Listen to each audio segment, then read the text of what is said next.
एक आलसी लेकिन भोला भाला युवक था आनंद। दिन भर कोई काम नहीं करता, बस खाता ही रहता और सोता रहता। घर वालों ने कहा चलो जाओ निकलो घर से, कोई काम धाम करते नहीं हो, बस पड़े रहते हो। वह घर से निकलकर यूं ही भटकते हुए एक आश्रम पहुंचा। वहां उसने देखा कि एक गुरुजी हैं, उनके शिष्य कोई काम नहीं करते, बस मंदिर की पूजा करते हैं। उसने मन में सोचा यह बढ़िया है, कोई काम धाम नहीं, बस पूजा ही तो करना है। गुरुजी के पास जाकर पूछा क्या मैं यहाँ रह सकता हूँ? गुरुजी बोले हाँ हाँ क्यों नहीं, लेकिन मैं कोई काम नहीं कर सकता हूँ। गुरुजी कोई काम नहीं करना है, बस पूजा करनी होगी। आनंद ठीक है वह तो मैं कर लूँगा। अब आनंद महाराज आश्रम में रहने लगे। ना कोई काम ना कोई धाम, बस सारा दिन खाते रहो और प्रभु मक्ति में भजन गाते रहो। महीना भर हो गया। फिर एक दिन आई एकादशी। उसने रसोई में जाकर देखा खाने की कोई तैयारी नहीं थी। उसने गुरुजी से पूछा आज खाना नहीं बनेगा क्या? गुरुजी ने कहा नहीं, आज तो एकादशी है, तुम्हारा भी उपवास है। उसने कहा नहीं, अगर हमने उपवास कर लिया तो कल का दिन ही नहीं देख पाएंगे, हम तो नहीं कर सकते उपवास, भूख लगती है। पहले क्यों नहीं बताया? गुरुजी ने कहा ठीक है तुम ना करो उपवास, पर खाना भी तुम्हारे लिए कोई और नहीं बनाएगा, तुम खुद बना लो। मरता क्या न करता गया रसोई में। गुरुजी फिर आए, देखो अगर तुम खाना बना लो तो राम जी को भोग जरूर लगा लेना और नदी के उस पार जाकर बना लो रसोई। ठीक है। लकड़ी, आटा, तेल, घी, सब्जी लेकर आनंद महाराज चले गए। जैसा तैसा खाना भी बनाया। खाने लगा तो याद आया गुरुजी ने कहा था कि राम जी को भोग लगाना है। वह भजन गाने लगा। राम जी भोग लगाओ जी, प्रभु राम आइए, श्री राम आइए, मेरे भोजन का भोग लगाइए। कोई ना आया तो बेचैन हो गया कि यहाँ तो भूख लग रही है और राम जी आ ही नहीं रहे। बस जानता नहीं था कि प्रभु साक्षात तो आएंगे नहीं, पर गुरुजी की बात मानना जरूरी है। फिर उसने कहा देखो प्रभु राम जी, मैं समझ गया कि आप क्यों नहीं आ रहे हैं। मैंने रूखा सूखा बनाया है और आपको तरमाल खाने की आदत है, इसलिए नहीं आ रहे हैं। तो सुनो प्रभु, आज कुछ नहीं बना है, सबकी एकादशी है, खाना हो तो यह भोग ही खा लो। श्री राम अपने भक्त की सरलता पर बड़े मुस्कुराए और माता सीता के साथ प्रकट हो गए। भक्त असमंजस में, गुरुजी ने तो कहा था कि राम जी आएंगे, पर यहाँ तो माता सीता भी आई हैं और मैंने तो भोजन बस 2 लोगों का बनाया है।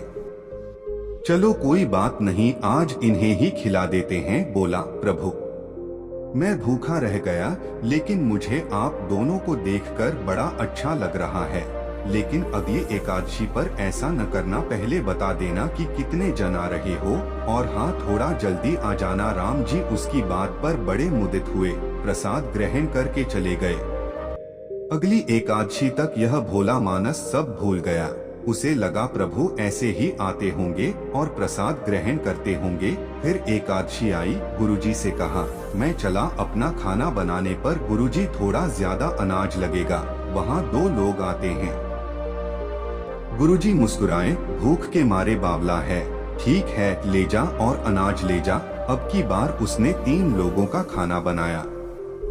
फिर गुहार लगाई, प्रभु राम आइए, सीताराम आइए, मेरे भोजन का भोग लगाइए। प्रभु की महिमा भी निराली है, भक्त के साथ कौतुक करने में उन्हें भी बड़ा मजा आता है।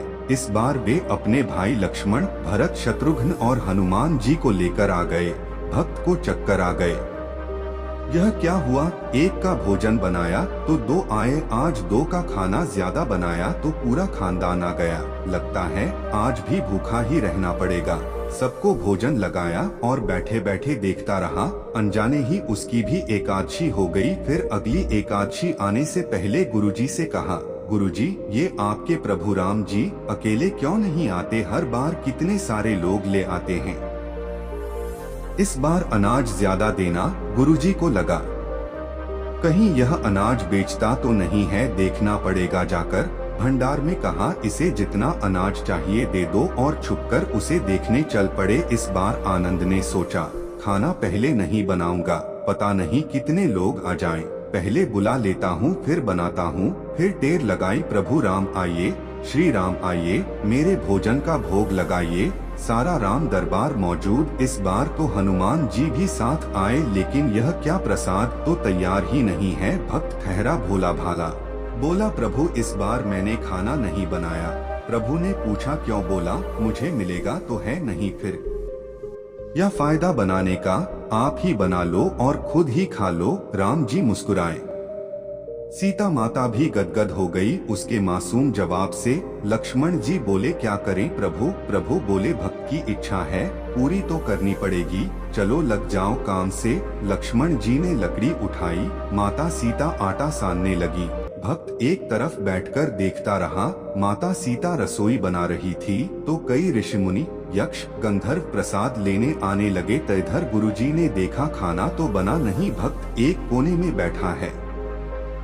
पूछा बेटा क्या बात है, खाना क्यों नहीं बनाया? बोला अच्छा किया गुरुजी आप आ गए, देखिए कितने लोग आते हैं प्रभु के साथ। गुरुजी बोले मुझे तो कुछ नहीं दिख रहा तुम्हारे और अनाज के सिवा। भक्त ने माथा पकड़ लिया, एक तो इतनी मेहनत करवाते हैं प्रभु, भूखा भी रखते हैं और ऊपर से गुरुजी को दिख भी नहीं रहे, यह और बड़ी मुसीबत है। प्रभु से कहा आप गुरुजी को क्यों नहीं दिख रहे हैं? प्रभु बोले मैं उन्हें नहीं दिख सकता। बोला क्यों? वे तो बड़े पंडित हैं, ज्ञानी हैं, विद्वान हैं, उन्हें तो बहुत कुछ आता है, उनको क्यों नहीं दिखते आप? तो प्रभु बोले माना कि उनको सब आता है पर वे सरल नहीं हैं तुम्हारी तरह, इसलिए उनको नहीं दिख सकता।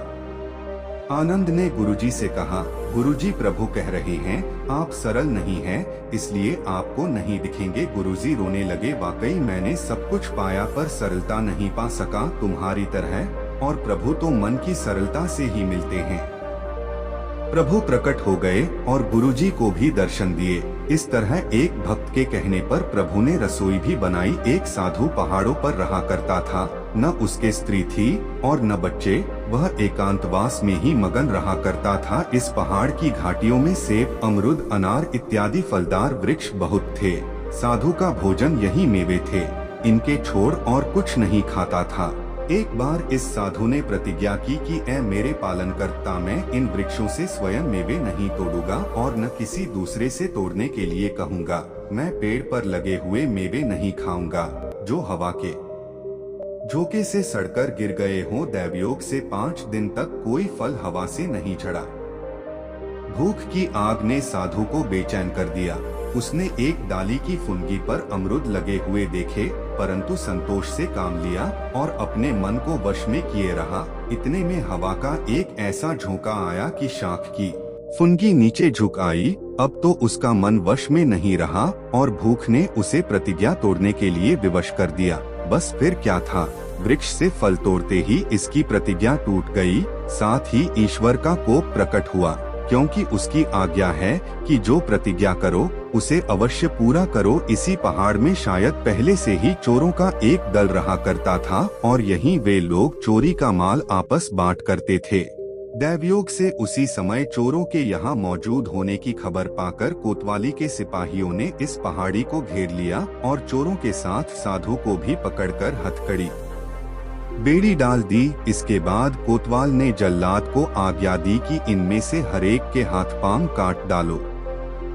जल्लाद ने सबका बाया पांव और दाया हाथ काट डाला। चोरों के साथ साधु का हाथ भी काट डाला गया और पैर काटने की बारी आने वाली थी कि अचानक एक सवार घोड़ा दौड़ाता हुआ आया और सिपाहियों को ललकार कर कहा, अरे देखो, यह अमुक साधु है और ईश्वर भक्त है, इसक हाथ क्यों काट डाला? यह सुनकर सिपाही ने अपने कपड़े फाड़ डाले और जल्दी से कोतवाल की सेवा में उपस्थित होकर इस घटना की सूचना दी।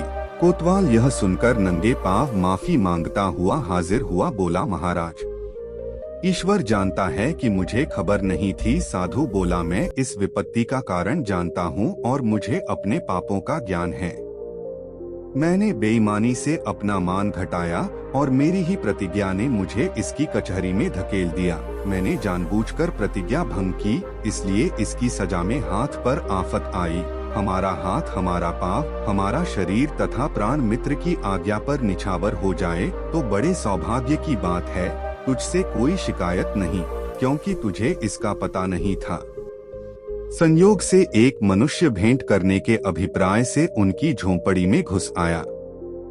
देखा कि साधु दोनों हाथों से अपनी झोली सी रहे हैं। साधु ने कहा, अरे भले आदमी, तू बिना सूचना दिए मेरी झोंपड़ी में कैसे आ गया? उसने निवेदन किया कि प्रेम और दर्शनों की उत्कंठा के कारण यह अपराध हो गए। और साधु ने कहा, अच्छा तू चला आ, लेकिन खबरदार, मेरे जीवन काल में यह भेद किसी से मत कहना। झोंपड़ी की बाहर मनुष्यों का एक समूह झांक रहा था। वह यह हाल जान गया। साधु ने कहा, ऐ परमात्मा, तेरी माया तू ही जाने, मैं इस चमत्कार को छिपाता हूँ और तू प्रकट करता है। साधु ने आकाशवाणी सुनी कि अभी थोड़ी ही दिन में लोग तुझ पर अविश्वास करने लगते और तुझे कपटी और प्रपंची बताने लगते। कहते कि इसीलिए ईश्वर ने इसकी यह दशा की है। वे लोग काफिर न हो जाएं और अविश्वास और भ्रम में ग्रस्त न हो जाएं। जन्म के अविश्वासी ईश्वर से विमुख न हो जाएं। इसलिए हमने तेरा यह चमत्कार प्रकट कर दिया है कि आवश्यकता के समय हम तुझे हाथ प्रदान कर देते हैं। मैं तो इन करामातों से पहले भी तुझे अपनी सत्ता का अनुभव करा चुका हूँ। ये चमत्कार प्रकट करने की शक्ति जो तुझको प्रदान की गई है, वह अन्य लोगों में विश्वास पैदा करने के लिए है। इसीलिए इसे उजागर किया गया है।